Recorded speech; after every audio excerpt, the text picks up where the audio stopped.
Le kiosque d'Europe 1 avec Marion Calais pour les régions, Jean-Philippe Ballas pour la presse internationale, Axel de Tarlet pour l'écho et Eva Rock devant la télé. Bonjour à tous. Bonjour Thomas.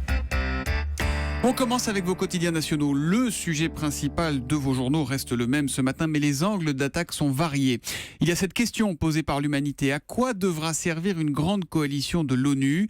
Autre question posée par La Croix cette fois. Entre le Sahel et le Proche-Orient, la France est-elle présente sur trop de fronts ? La France à la pointe du combat contre Daesh, titre Le Figaro. Libération de son côté a enquêté sur le terreau salafiste, plongé dans cette mouvance radicale de la communauté musulmane dont se réclament précisément les terroristes du 13 novembre. Autre chose, les Échos consacrent leur une au méga exil fiscal d'un géant de la pharmacie, Pfizer et Allergan qui se marient pour le pire, autrement dit pour transférer le siège du groupe américain en Irlande, le but de tout ça étant de payer moins d'impôts. Merci Axel de Tarlet, vous nous en aviez parlé déjà il y a quelques jours. C'est pas la pharmacie qui les intéresse, c'est de payer moins d'impôts. Absolument, vive la citoyenneté.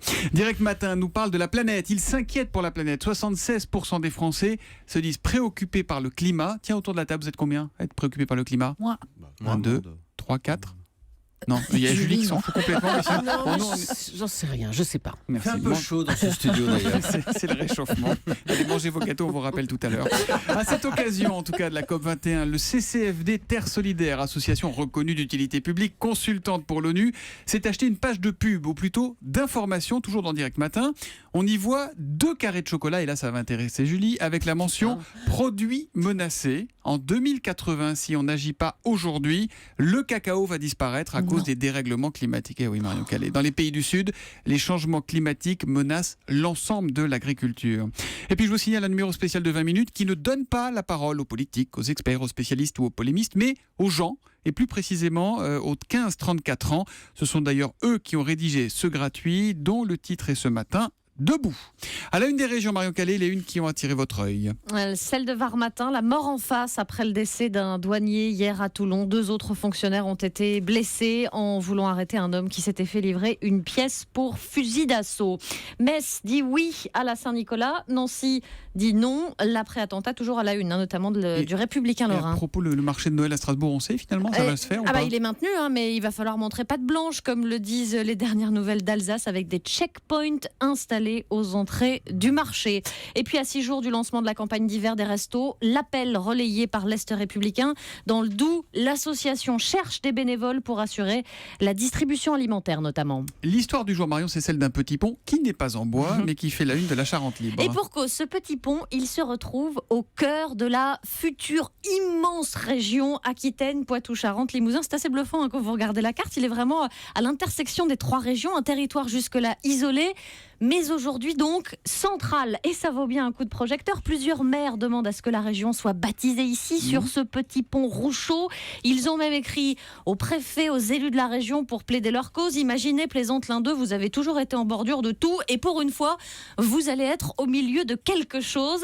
Au-delà du coup de com', c'est aussi un appel de tout un territoire pour sortir de l'isolement.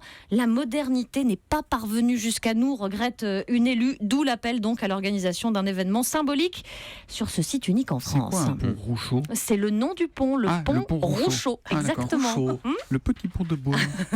Voilà. La une de la presse internationale, Jean-Philippe Ballas. On va merci. l'avoir dans la tête. Yves Duteil. Il suffit de 2 notes d'Yves Duteil et ça vous accompagne pour la semaine. Jean-Philippe Ballas, ce matin, on va à New York pour l'une des parades les plus importantes de l'année. Oui, c'est la parade de Thanksgiving. Alors, vous l'avez déjà vu 100 fois dans les films américains. Vous savez, ces immenses ballons de baudruche dans les rues de Manhattan. Les personnages de dessins animés, il y a Snoopy, Buzz l'éclair qui survolent comme ça la foule de New York. Des millions de touristes rassemblés, un événement retransmis en direct à la télévision.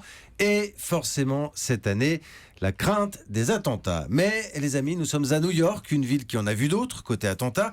Et c'est l'agence Reuters qui nous raconte comment la ville se prépare à faire la fête coûte que coûte. Et d'abord, il y a David et sa fille Meghan. Alors ils jouent tous les deux de la flûte dans un marching band. Vous savez, ces grandes fanfares américaines qui défilent à Manhattan.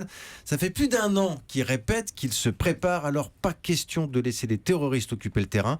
La vie continue, dit le père de famille. Si vous vous laissez envahir par la peur, vous ne serez jamais heureux. Et c'est la même philosophie dans le bureau du maire de New York, Bill de Blasio. Nous ne pouvons pas changer qui nous sommes. Est-ce que nous voulons jouer leur jeu ? leur laisser ce plaisir? Non. Alors, derrière ce discours un peu bravache, il y a aussi, surtout, faut le dire, un dispositif de sécurité impressionnant, des milliers d'uniformes qui seront visibles, rassurants, et puis d'autres officiers plus discrets disséminés dans la foule, sur les toits de New York. Le chef des NYPD, vous savez, la police là-bas. Ça parle à Eva Rock, ça, NYPD Blues, hop, c'est parti. Quoi. Célèbre série. Alors, il a eu des mots très simples comme un slogan cette semaine. Faites la fête, soyez vigilants, mais n'ayez pas peur. Les NYPD vous protégeront. New York Police District. Voilà. Department, district, Toujours- District District. District Ah. Département Je sais pas. Bon, la police, les flics, Non, quoi. département. C'est à ce moment-là Ah, que zut, Barack district. Obama va gracier une dinde. En hein, plus, c'est ça j'ai vécu là-bas, mais je vais vérifier. Hein, c'est ça, il va gracier une dinde, Barack Obama. Pour ça que Tous je les dis. ans, il y a 2 dindes et il en choisit une, il est agressif. D'accord. Voilà. On a plusieurs candidates à lui suggérer. C'est le département qui paraît. Hein, voilà, Département. on me dit dans l'oreillette, Ah bon, d'accord. enfin dans le casque. Enfin bref, on C'est ne moi savait qui me pas. suis on a vérifié. trompé alors. Oui, et ben vous serez puni pour ça. Hop, allez chez Barack. Axel de Tarlé, les entretiens d'embauche ne servent à rien, c'est à lire dans 20 minutes. Exactement, c'est un chercheur américain qui l'affirme. Un entretien d'embauche ne serait pas plus efficace pour choisir le bon candidat que de jouer à pile ou face, dit ce chercheur de Bon, bah, l'université du Michigan. Pourquoi affirme-t-il cela? Eh bien parce qu'un entretien d'embauche est énormément biaisé par la subjectivité du directeur des ressources humaines. En caricaturant Il n'y a un pas peu... besoin de faire une étude pour ça. Hein. Oui, mais lui, il l'affirme. Bon, voilà, puis il est chercheur, donc ça fait sérieux, donc on le répète. Il dit que si la personne vous est sympathique et extravertie, bah, vous avez plus de chances de l'embaucher que si vous êtes mal luné, que le candidat. Si vous sentez mauvais, que vous n'êtes pas Emma, que vous dites pas bonjour et que vous ne comprenez pas les Alors, questions. Mais comment on fait du coup? Alors, pour ôter ce biais, en fait, il faudrait interviewer la personne, la faire interviewer par 10 000 fois. Il recommande du coup de s'en tenir aux faits. Alors, c'est quoi les faits? Le C'est CV. lire le CV, lire les compétences, regarder les résultats à l'école, les résultats scolaires, les lettres de recommandation. Que pensent les anciens employeurs du candidat qu'on veut embaucher? Voilà, les faits plutôt que la subjectivité. Et la plus belle preuve, il dit qu'un entretien, on peut le biaiser, c'est qu'un entretien, ça se prépare. Alors, sur Internet, vous avez des tas de recettes, comment bien préparer son entretien d'embauche. Alors, ils disent, alors c'est des trucs évidents, ne pas couper la parole, ne pas arriver en retard, envoyer un mail après l'entretien pour redire votre motivation. Enfin, tout ça pour dire que ce sont des petites astuces pour biaiser un entretien d'embauche. C'est bien la preuve qu'un entretien d'embauche, c'est pas très objectif. Voilà.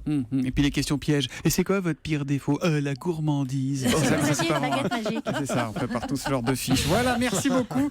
Ah tiens, Mentaliste, TF1, 20h55. Tenez, Thomas, un paquet de Kleenex, parce que c'est fini, c'est terminé. Adieu. Patrick. Cette C'est saison, fini. c'est fini. J'en ai pas vu un seul.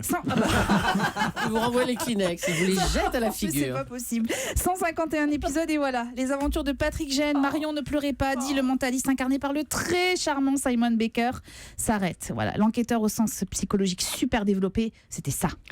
Immense bagout et charme superficiel. Coché. Vous allez me faire rougir. Vous êtes le gentil flic ou le méchant? Non, moi je ne suis pas flic. Je suis médium. Vous me prenez pour un imbécile? Oui.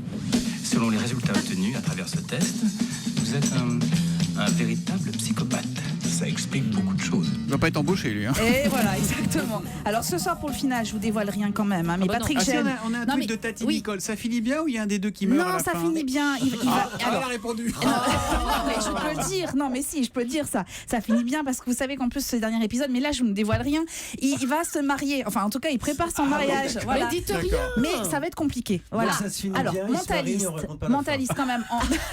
Mentaliste, c'est dur hein, avec vous pour en placer une quand même. Hein. Policière classique dans la veine de Colombo avec un soupçon d'humour façon Dr House. C'était très très bien et TF1 va avoir du mal à retrouver un enquêteur qui fait Ah bah, plus de il est 10 très, millions très de bon, en plus. C'est téléspectateurs. plus la peine d'en parler, c'est fini ce soir à 20h55. Petite question quand même, elle nous l'a dit hier, que pense Rock Eva Rock, donc de la nouvelle émission Touche pas à mon sport. C'est GC Off qui vous demande ça sur Twitter. Alors, c'est touche pas à mon poste, transmis, vraiment Sport. calé pour le Adapté. sport. Donc, pour moi, pour l'instant, c'est un peu bruyant. Il va juste falloir se caler, mais il y a quelque chose quand même. Il y a quelque chose. Il y a Avec quelque Estelle chose. Denis. à la Avec Estelle Denis qui est présentation. très, très bien. Et ça revient à 17h50 Tous les jours, de D8 lundi au vendredi. ce soir. Ce soir, sur D8.